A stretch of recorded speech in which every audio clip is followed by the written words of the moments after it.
right, America is not Babylon number 6. Steven Anderson openly denies the Jesuit control of the world. Let's watch this. First, he's in this Verity Catholic cult building, and his little buddy there, Jiminy Cricket, I call him.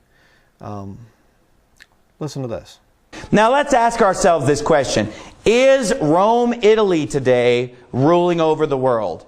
Is that really the seat of governance in this world? Now some people would say, well, yeah, it's the Roman Catholic Church, the Vatican City, Rome. I mean, they're running everything. Now there are people out there who have this belief that, the Catholic Church is running this world and they have all the power, and the Jesuits and the Black Pope and this and that. But I'll be honest with you, they're wrong.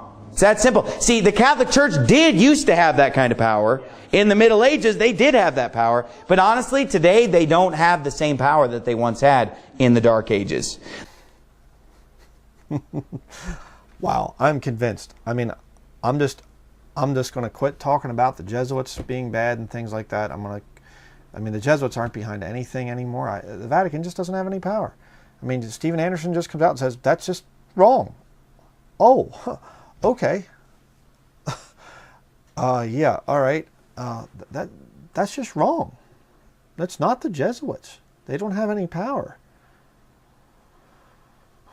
I mean, let's see where the next one is here.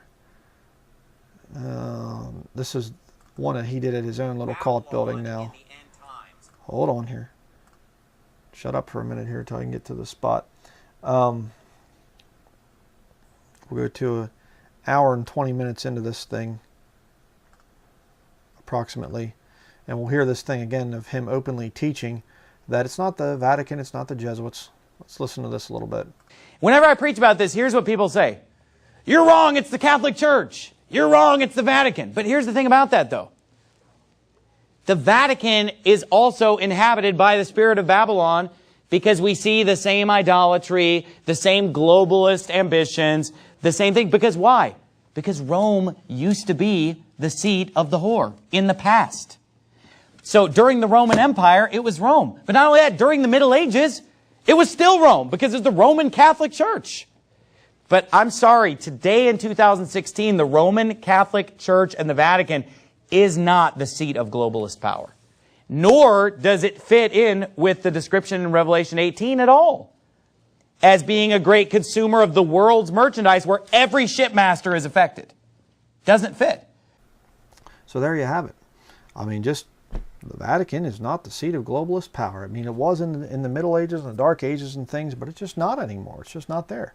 Never mind the fact that all the world leaders have to go and meet with the Pope.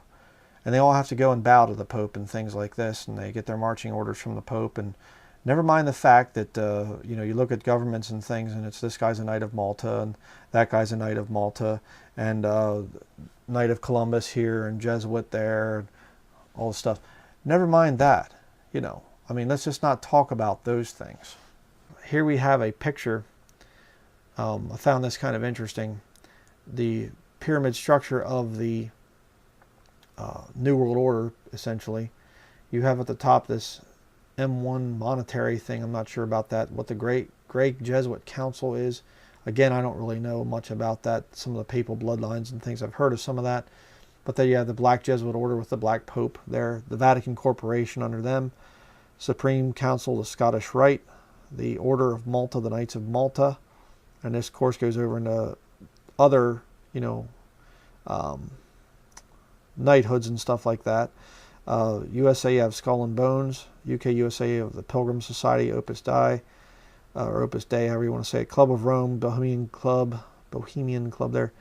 And all these different things. Council on Foreign Relations, Rockefeller Trilateral Commission, Bilderberg Group. And it goes down through here. You get down into this stuff here. But that one, I think, kind of describes it. But then you have... let me see if I can find the other thing here.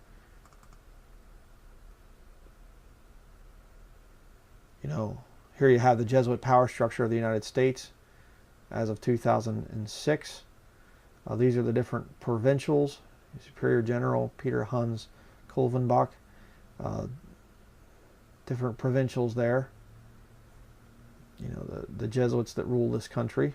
Very, very, very powerful men. No power at all compared to the Lord Jesus Christ. They can't do a thing until they have ultimately have God's permission. They can't touch you unless God gives them permission.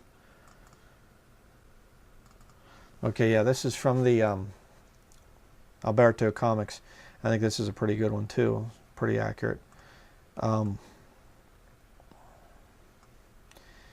Says his color is black, the color of the Jesuit order which seeks to dominate the world economy for the Antichrist through the following front organizations: the Jesuits, goes down to the Illuminati, the CFR, international bankers, the Mafia, Club of Rome, Opus Dei, Masons, New Age movement, etc. I mean, anybody with any kind of brains is going to realize that the Vatican is in control of things. It's not that, well, they had power, but they've lost it now. Yeah. I mean, and there's scores and scores and scores of pictures of, presidents and things going over and bowing before the Pope. I mean, it's ridiculous to come out and say these kind of things. But I want to show you another little thing here that Snake says. Stephen Andersnake, what I like to call him. 59 minutes into the thing, he actually says something absurd about Islam. See if I can find this real quickly. Try not to subject you to too much of this wing nut. All right, let me see if I can find this quick. We'll play it. Well, it's not Jerusalem, but it's Islam. It's Mecca. I've heard that theory go. It's Mecca. Here's the thing. Is Mecca living deliciously today and just buying all the world's merchandise?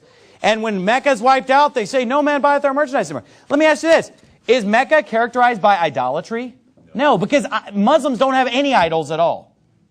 Hello? They don't make graven images. When was the last time you saw a Muslim bow down to a statue? Never.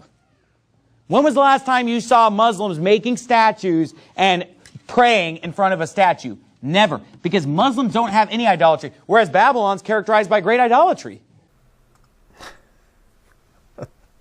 Okay. Is Mecca symbolized by idolatry? No, because Muslims don't have any idolatry.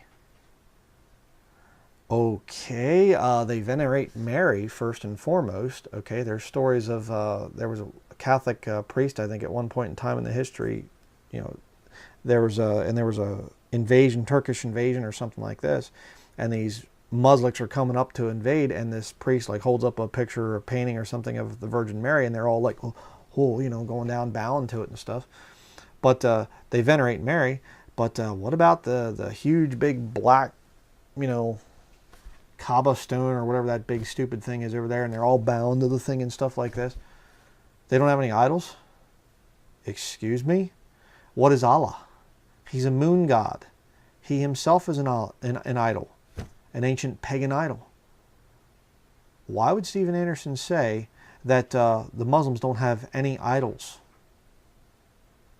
Oh, probably because of the same reason that he went and wore Free Palestine shirts to this big Islamic rally thing up there in Dearborn, Michigan. Because Stephen Anderson works with the Vatican. Works for them. I've been saying it for a long time. All he's going to do is just keep proving that I'm right. No glory to me. It's just, hey, I've studied Catholicism for a long time. I have a lot of their books, a lot of their writings. I know what they believe. I know what they're trying to put forth for people to believe.